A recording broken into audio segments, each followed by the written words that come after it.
Alhamdulillah. Alhamdulillahil qail innahu ya'lamul jahra wa ma yakhfa. Ashhadu an la ilaha illallah wahdahu la syarika lah wa ashhadu anna Muhammadan abduhu wa rasuluh.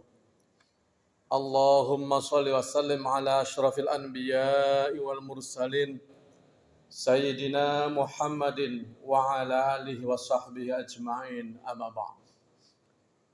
Faya ayyuhal muslimun, usikum wa iyaya bitaqwallah faqad fazal muttaqun. Wasma'u ma qala Allah ta'ala fil Qur'anil Karim. A'udzu billahi minasy syaithanir rajim. Qul in tukhfu ma fi sudurikum aw tubduhu ya'lamhu Allah wa ya'lamu ma fis samawati wa ma fil ardh. Shadaqallahul azim. Hadirin jamaah Jumat rahimakumullah. Mengawali khutbah ini, selaku khatib kami menyampaikan wasiat khususnya untuk diri pribadi kami dan kepada kita sekalian. Marilah kita terus berupaya meningkatkan ketakwaan kita kepada Allah Subhanahu wa taala dengan terus berusaha menjalankan segala perintah-perintahnya dan juga berusaha menjauhi segala larangannya. Dan kita tahu bahwa hanya jalan takwa itulah yang insya Allah membuat keberadaan kita, manusia yang seringkali terjebak pada kedurhakaan ini, yang seringkali terjebak pada kemaksiatan dan dosa-dosa kepada Allah. Namun dengan jalan takwa, kata Allah, inna akramakum indallahi atqakum, bahwa sesungguhnya Allah akan memandang kita mulia, memandang kita terhormat di dalam pandangan Allah apabila kita mau bertakwa. Siapapun kita, apapun profesi kita, mau jadi kuli-kuli, mau jadi pedagang, mau jadi pejabat, mau jadi konglomerat, yang penting mereka berkeinginan dan melaksanakan takwa kepada Allah, maka mereka itulah yang hakikatnya orang-orang yang mulia dalam pandangan Allah. Kaum muslimin rahimakumullah, kita ini manusia kadang-kadang ya, secara sadar atau tidak, sesekali ataupun sering, kadang-kadang suka berkalahi kepada Allah. Bagaimana itu contohnya? Ya misalnya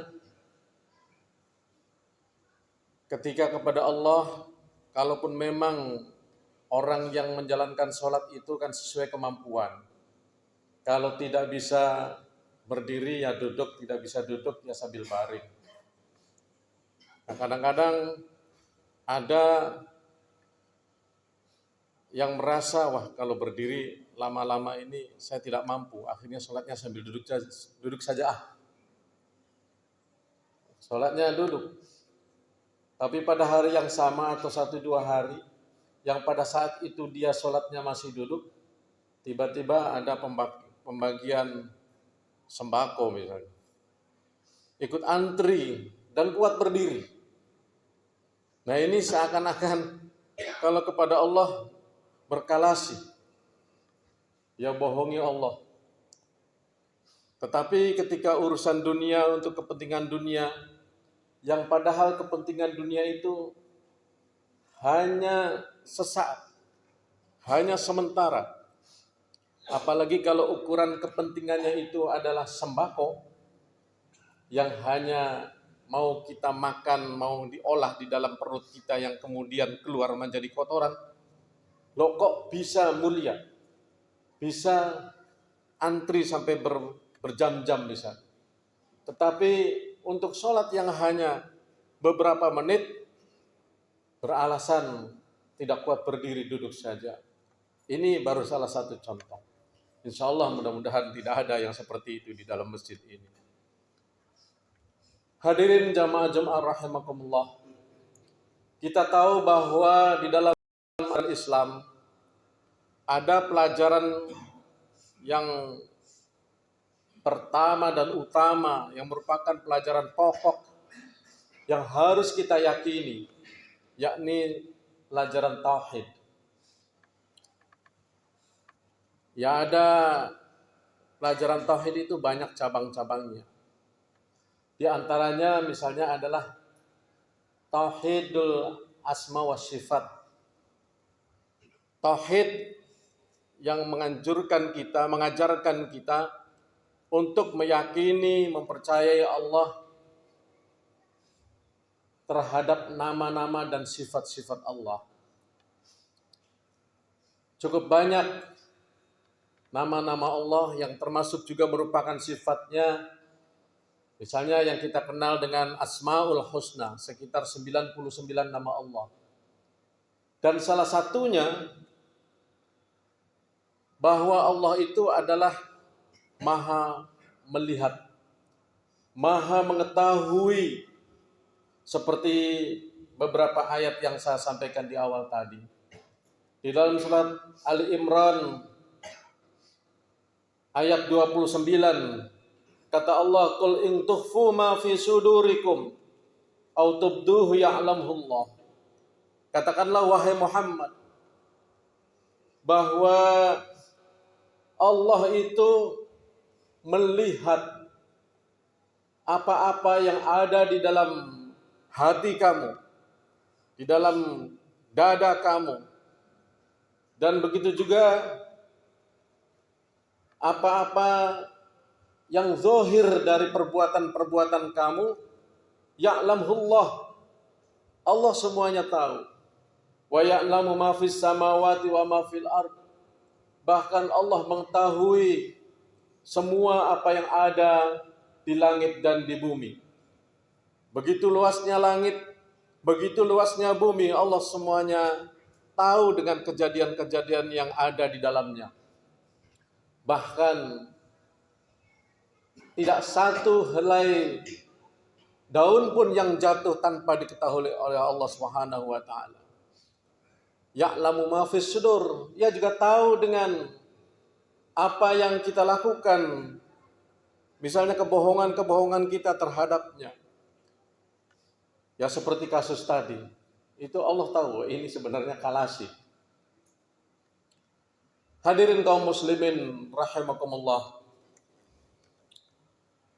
Cukup banyak ayat-ayat yang menyatakan bahwa Allah Maha mengetahui. Innahu ya'lamul jahra ma yakhfa.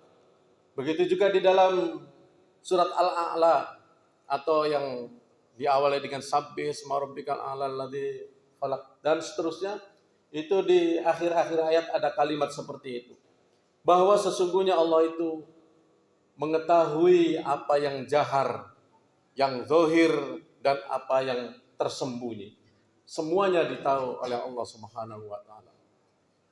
Dengan keyakinan bahwa Allah Maha mengetahui, tentulah kita sebagai hamba-hambanya mestinya lebih waspada lagi dalam bersikap, apalagi sikap itu langsung berurusan dengan Allah. Kemarin dalam sholat Id saya menyampaikan khutbah, temanya itu berkaitan dengan hablum minallah dan hablum minan nas. Ya kalau secara keseluruhan apapun yang kita lakukan, jangankan kepada Allah kebohongan itu kita lakukan, dengan orang lain pun, kalau kita membohongi orang lain yang seolah-olah bukan kepada Allah, tapi itu merugikan orang lain, tentulah dalam ajaran kita sangat dilarang.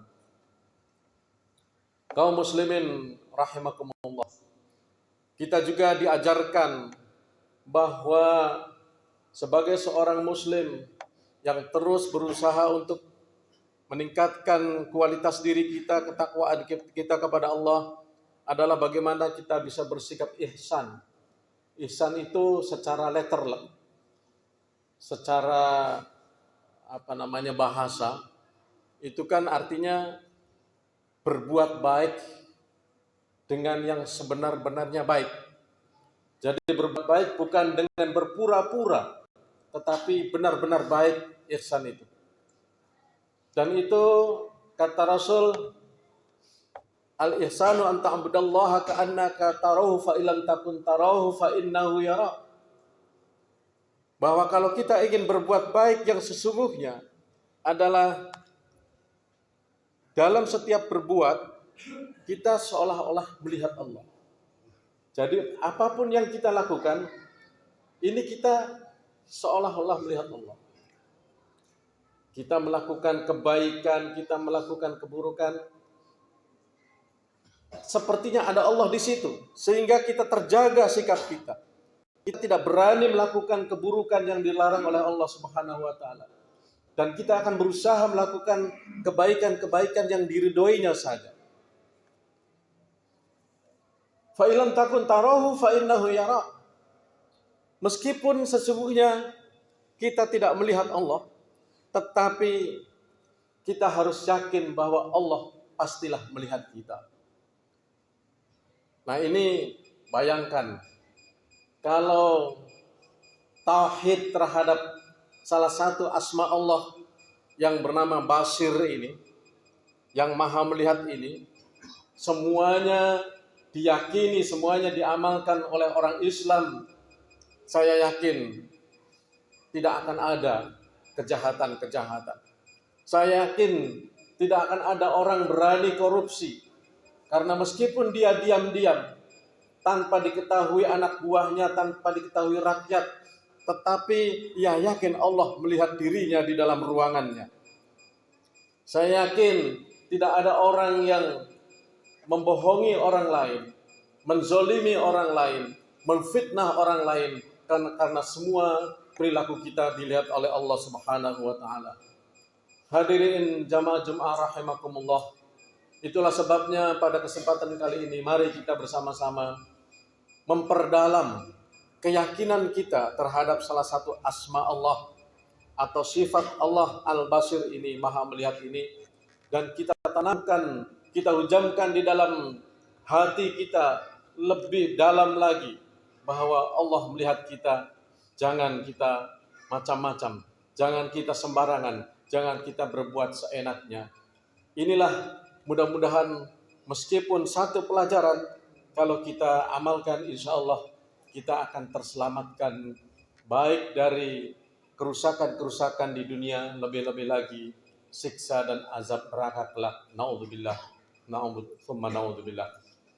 Barakallahu li wa lakum fil Qur'anil azim wa nafa'ani wa iyyakum bima fihi minal ayati wa dzikril hakim wa taqabbal minni wa minkum tilawatahu innahu huwas samiul basir.